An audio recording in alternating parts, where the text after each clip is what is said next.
कि आपने अपने निजी स्वार्थ के लिए ये टेंडर जो है दिया हुआ है और आपसे उनकी मिली भगत है, आप पैसा लिए हुए हैं, ऐसा कह रहे हैं वार्ड पार्षद। पिछले 8 महीने से आप सीवान के कार्यपालक पदाधिकारी हैं और अभी जो वर्तमान में सीवान की जो स्थिति है, हमें लोग फ़ोन करते हैं और बताते हैं कि किस नारकीय स्थिति का वो लोग सामना कर रहे हैं। आप जा करके देखिए, तमाम शहर जो है कूड़े के अंबार पर ये शहर बैठा हुआ है। शहर के किनारे आप लोग ले जा करके कूड़ा फेंक देते हैं, उसमें आग लगा देते हैं, धुआं निकलता है, धुआं से जो है धुआं रोड पर आता है, उससे एक्सीडेंट का भी एक मामला ऑन रिकॉर्ड में बता रहा हूँ, एक्सीडेंट भी हुआ। आपके बारे में ये कहा जा रहा है कि आप भ्रष्टाचारी हैं, आपने भ्रष्टाचार को बढ़ावा देने के लिए ये सब किया हुआ है। आप पर पहले भी आप भ्रष्टाचार के आरोप लगे हैं, वो प्रमाणित भी हुए हैं कि अभी 4% पर टैक्स को कलेक्ट किया जाए, वसूली हो रही थी। अभी जो एनजीओ के माध्यम से करवाया जाएगा उनको 9% दिया जाएगा, तो ये जनता पर ही ये तो बोझ पड़ेगा ना टैक्स के रूप में। अब हम बता देते हैं तो ये 9% क्यों है? जो अंगौता वाला जमीन थी उस पर नगर परिषद का कब्जा में है, वो 4 करोड़ रुपये में जो खरीदा गया था, वो तो अविश्वास प्रस्ताव के माध्यम से यहाँ से जो है हटाया जाएगा। ऐसा पार्षद जो लोग आज धरने पे थे वो कह रहे थे। BA, BCom, BSc, MA, MCom करें विश्व की सबसे बड़ी यूनिवर्सिटी इग्नू से। सॉल्व असाइनमेंट्स और गाइड बुक्स प्राप्त करें। संपर्क करें Mahakal computers, DAV PG college के पास, पंच मंदिरा मोड़ से दाहिने, सिवान। नमस्कार, समय सिवान के स्क्रीन पर सीवान नगर परिषद के कार्यपालक पदाधिकारी आपको दिख रहे हैं। हम इनसे बातचीत करेंगे और आज यानी 26 अगस्त को एक बहुत ही बड़े स्तर पर धरना दिया गया सीवान के JP चौक पर, और उसमें कार्यपालक पदाधिकारी के खिलाफ वो धरना कहा जा रहा था। क्या है पूरा मामला, इस पर हम जुड़ने का प्रयास करेंगे। आज 45 पार्षदों वाला सीवान, इसमें से कहा गया कि 40 वार्ड पार्षद JP चौक पर आपके खिलाफ धरने पर बैठ गए हैं। नहीं, 40 बैठे हैं कि 20 बैठे हैं ये तो हम नहीं बता सकते हैं, हम तो कार्यालय में उस समय से बैठे हैं। आप बता सकते हैं कि कितने बैठे? संख्या देखने में तो लग रही थी अच्छी खासी। यहाँ के चेयरमैन से लेकर के और तमाम वार्ड पार्षद वहाँ पर दिख रहे हैं। नहीं, वहाँ तो बहुत सारे लोग हैं, जो पार्षद हैं वो भी बैठे हैं, जो पार्षद नहीं हैं वो भी बैठे हैं। आखिर क्यों बैठे हैं इतनी बड़ी संख्या? वो तो खुद से पूछना चाहिए था कि वो क्यों बैठे हैं। पब्लिक को, जनता को इस तरह भ्रमित क्यों किया जा रहा है? आज है 26/8, आज से 4 महीने पहले उन्हीं के द्वारा निर्णय लिया गया कि हमारे पास कलेक्शन काफ़ी कम है, हमारे पास हैंड नहीं है, इसीलिए चूँकि हमारे शहर का विस्तार भी हो गया है तो आउटसोर्सिंग एजेंसी से चयन करके उसका सर्वे का और कलेक्शन का काम। इसको लिखित रूप से क्यों नहीं वो इसको दर्ज किया गया?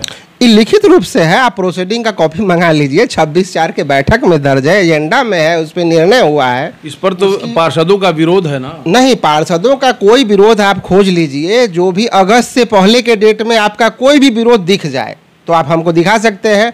जब इम्प्लीमेंट हो गया, एजेंसी के द्वारा काम शुरू कर दिया गया, उसके बाद तरह तरह का अफवाह फैलाया गया, उसके बाद विरोध शुरू हुआ इसका।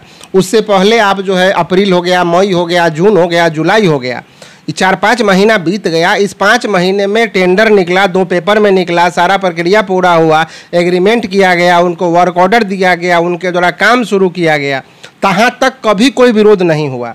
उसके बाद जो है कुछ भ्रम फैलाया गया निजी स्वार्थ के कारण, कुछ लोगों के द्वारा जो है। यही बात तो आप पर भी, आपको लेकर भी कहा जा रहा है कि आपने अपने निजी स्वार्थ के लिए ये टेंडर जो है दिया हुआ है और आपसे उनकी मिली भगत है, आप पैसा लिए हुए हैं, ऐसा कह रहे हैं वार्ड पार्षद। हमारा जो भी है, एक हम सार्वजनिक है, एक पदाधिकारी हैं, एक सरकारी पद पे हैं, तो हम तो सरकार के दिशा निर्देश के आलोक में मेरे द्वारा काम किया जा रहा है। आपको पता होना चाहिए कि माननीय जिला पदाधिकारी महोदय के द्वारा जो है प्रति महीने इंटरनल रिसोर्स की समीक्षा बैठक की जाती है। तो जिला पदाधिकारी महोदय के द्वारा जैसे ही मार्च में समीक्षा बैठक हुआ, अप्रैल में बैठक हुआ, तो हर बैठक में जो निर्देश दिया गया कि शहर के सर्वे का काम जो अभी तक क्यों नहीं शुरू किया गया, और शहर के सर्वे का काम शुरू नहीं होने के कारण हमको स्पष्टीकरण तक दिया गया कि अगर आपके द्वारा नहीं किया जाएगा तो आपके खिलाफ कार्रवाई की जाएगी।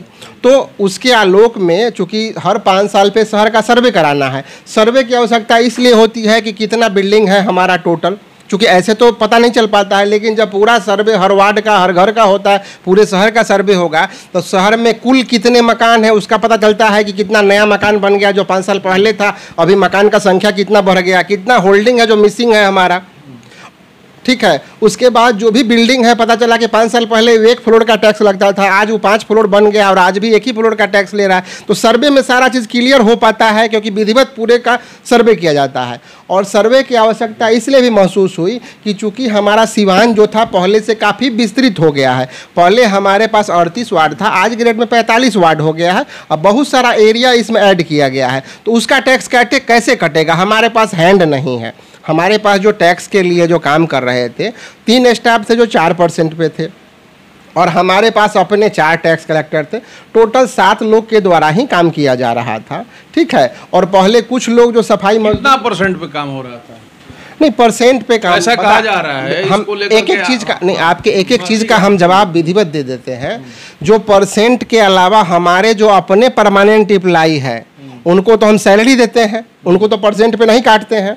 तो उनका जब कैलकुलेशन किया गया कि पिछले साल हमने साल भर में उन 7 लोगों को कितना सैलरी दिया, उन्होंने कितना कलेक्शन किया गया, जो बोझ के प्रोसीडिंग में भी दर्ज है, वो 40% कॉस्ट हमको लगा उतना कराने में। जितना हम उनको सैलरी दिए पूरे साल भर में और जितना कलेक्शन किए, तो हमारा खर्च 40% आया। ठीक है, उसके बावजूद भी सब लोग के द्वारा, जो हमारे स्टाफ थे 4% कमीशन पे थे, कुल वसूली मात्र 31% है। जबकि हर विभाग का वसूली किसी का 100% है, जिला में समीक्षा होता है, किसी का 150% है, इस तरह से समीक्षा हो रहा है। और हमारा चूँकि इतना बड़ा शहर है, मात्र 31% उसका वसूली हो रहा है। अब रहा 4% पे। 4% पे हमें क्लियर कर देना चाहते हैं कि सरकार का जो नोटिफिकेशन है उसकी कॉपी आपको दे दिया जाएगा। 2016 का पत्र है, सरकार के कैबिनेट से अप्रूव हुआ है वो चिट्ठी, उसके बाद वो लेटर निकला है। उसमें था कि 4% कमीशन के लिए जिला वाइज जो है विज्ञापन निकाल के कलेक्शन करना था। सारा विज्ञापन निकलता, सब लोग आवेदन देते।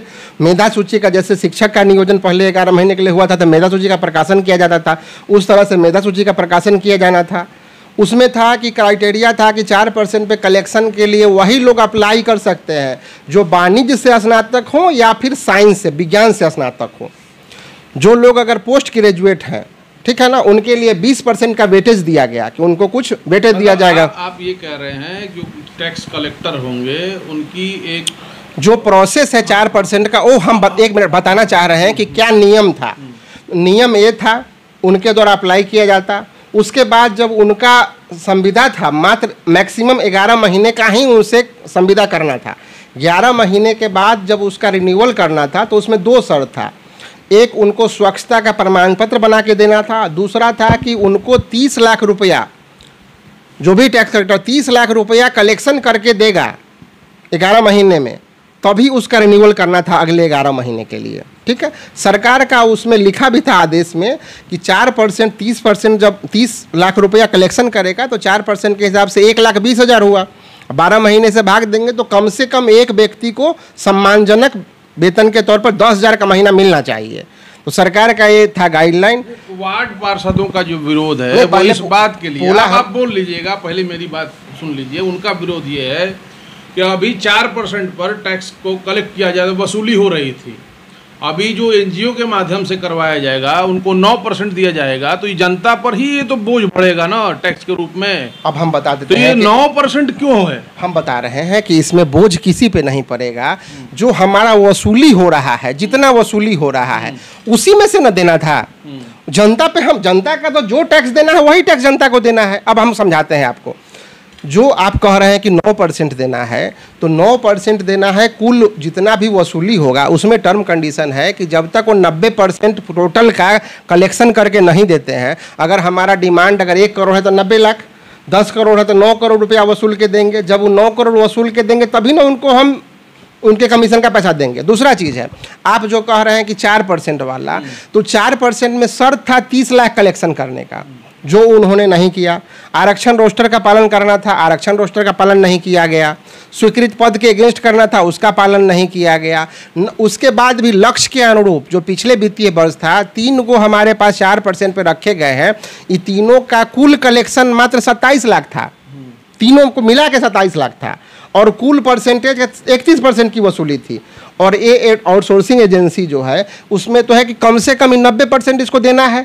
90% अगर कलेक्शन नहीं देगा तो हमको तो कोई पैसा ही नहीं देना है उसको। एक चीज़ रही है, जब भी आउटसोर्सिंग के माध्यम से, एनजीओ के माध्यम से नगर परिषद ने काम करवाने का कोशिश किया है, वो काम फ्लॉप ही रहा है। अभी देखिए सफाई का जो काम है, न्यूज़ में नियमों की ऐसा कहा जा रहा है, नियमों का पालन नहीं होता। अभी तक आप जो कह रहे हैं टैक्स में आज तक कोई आउटसोर्सिंग हुई ही नहीं है यहाँ पे, ठीक है ना। टैक्स में नहीं हुआ है, कूड़े के उठाव में हुआ है, नहीं तो एनजीओ के माध्यम अभी से भी आगे भी जो तो वो एक तरीके से फेल्योर रहा है। देखिए ये कैसे कहा जा सकता है, अभी भी जो है, अभी भी सरकार का यही है कि जो भी सफाई या जो भी चीज़ करना है आउटसोर्सिंग, सरकार का गाइडलाइन है कि आउटसोर्सिंग करना है। दूसरा चीज़ है, सरकार का चिट्ठी है कि आपको किसी भी स्तर पे, चाहे लेबर हो, चाहे क्लर्क हो, चाहे स्टाफ हो, किसी तरह का कोई भी बहाली नगर निकाय को नहीं करना है।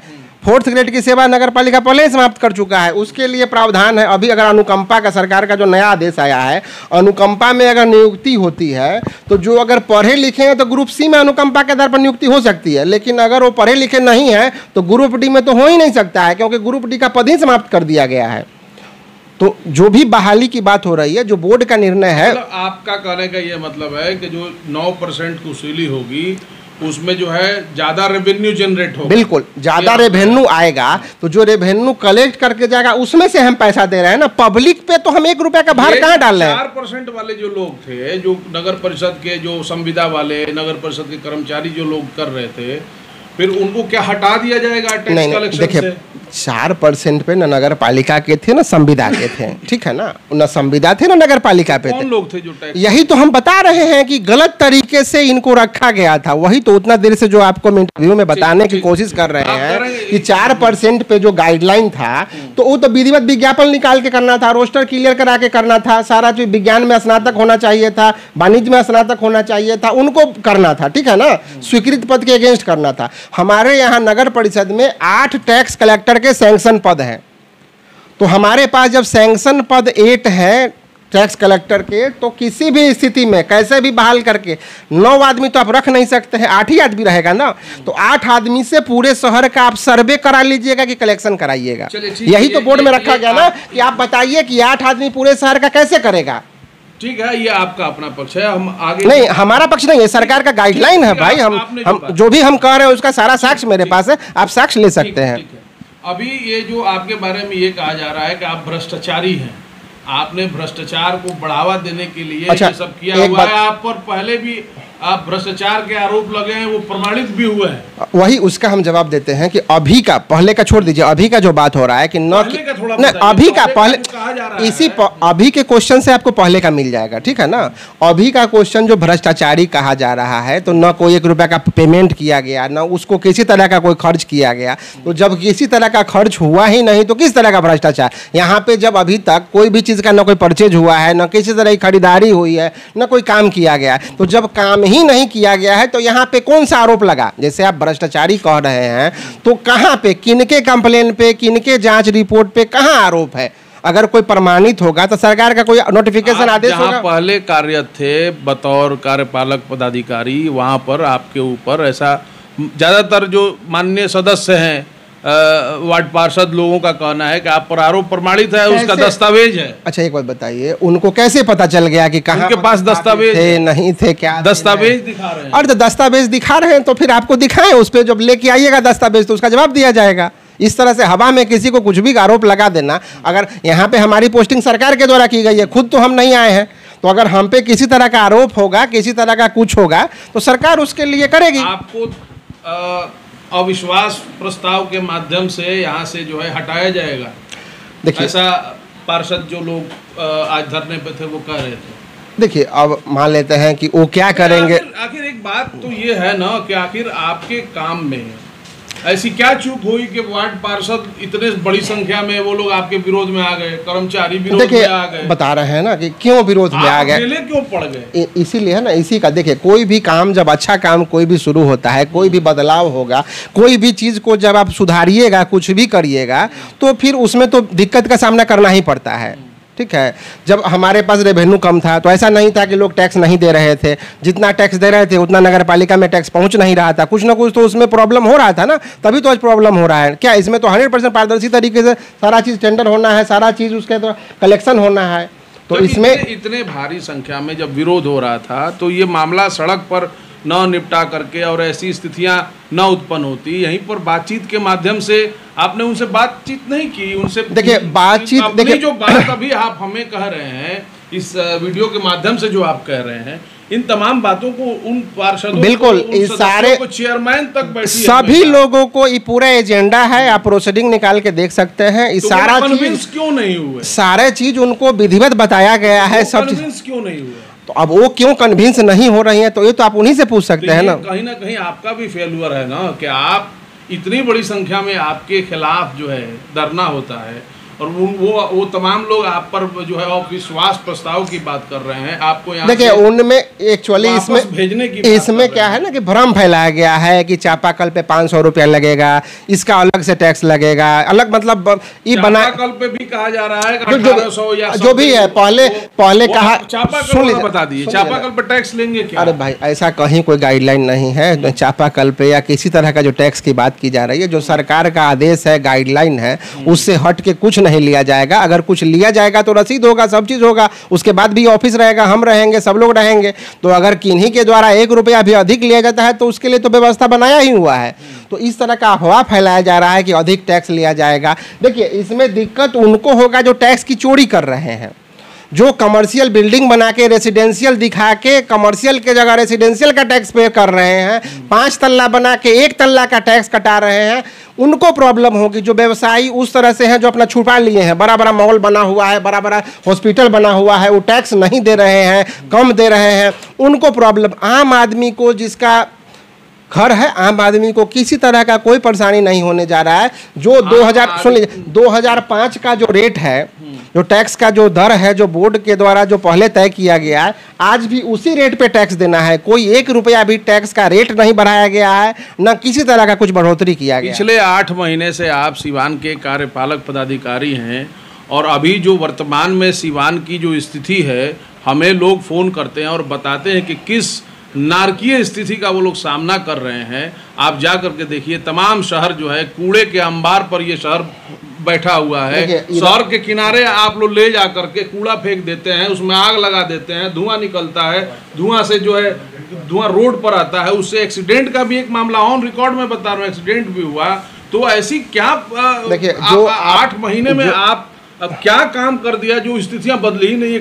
बदलाव के लिए तो 8 महीना काफ़ी है। देखिए हम मार्च में आए थे, अभी 8 महीना नहीं हुआ है, अभी जो है 4 से 5 महीना हुआ है, ठीक है ना, 5 महीना हुआ है। दूसरा चीज़ है कि हम जब आए यहाँ पे उसी समय हमने आदेश निकाल के सड़क के किनारे या जो भी है आप कह रहे हैं कूड़ा पे आग लगाने, विधिवत सबको आदेश दिया गया। शहर में अभी पूरा बारिश हो गई है, बता रहे आप जा करके देखिए, लोग देखिए मुश्किल का सामना करना पड़ रहा है। इस शहर का जो है एक शुरू से है कि हमारे पास अपना डंपिंग ग्राउंड नहीं है, आपको पता होगा। जो जमीन खरीदा, डंपिंग ग्राउंड का भी बोले थे कि अब एक जमीन का व्यवस्था हो गया है, फिर कर देंगे। देखिए जमीन का व्यवस्था निरंतर किया जा रहा है। ग्राउंड का जो 4 करोड़ में जो जमीन खरीदी गई, वो जमीन भी उस पर जो है अभी वो किसका उस पर है? आप लोग पहले आप बोल लीजिए, तब हमको बोलने दीजिएगा तो हम बोलेंगे, ठीक है ना? नहीं एक एक करके पूछे ना, आप जो है सारा चीज आप ही बोल रहे हैं, हमको कुछ आप बोलना ही नहीं दे रहे हैं, तो फिर हम क्या बोले बताइए?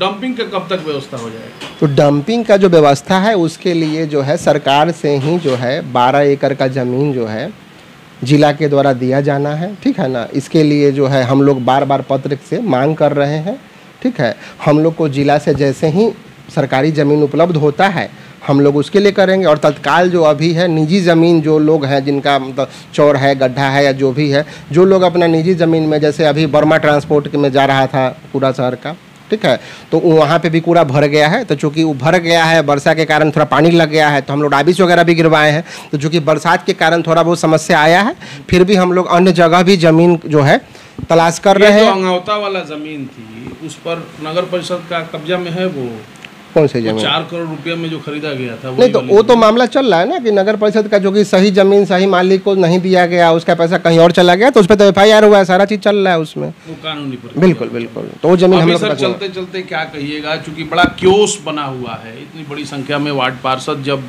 सड़कों पर आते हैं तो आम जनता में भी एक अविश्वास पैदा होता है। देखिए आना चाहिए, बिल्कुल हम कहेंगे, लेकिन शहर का मुख्य समस्या कचरा की समस्या है, डंपिंग का समस्या है। इसको भी वार्ड पार्षद या जो भी माननीय लोग हैं उनको भी सहयोग करना चाहिए। ऑफिस के द्वारा ही सब जगह प्रयास किया जाता है, हर जगह जाकर ज़मीन देखा जाता है, सब चीज़ किया जाता है। उनको भी जनता चुन के भेजी है, उनके भी कुछ मैंने दायित्व बनता है कि इसमें वो लोग भी मदद करें। अगर कहीं पर ज़मीन कोई उपलब्ध हो रहा है, कहीं कोई व्यक्ति हैं जो जिनके पास ज़मीन उपलब्ध है, देने के लिए तैयार है, तो उसमें उसका सहयोग अगर करते हैं तो उसका स्वागत किया जाएगा। ठीक है सर, बहुत बहुत शुक्रिया।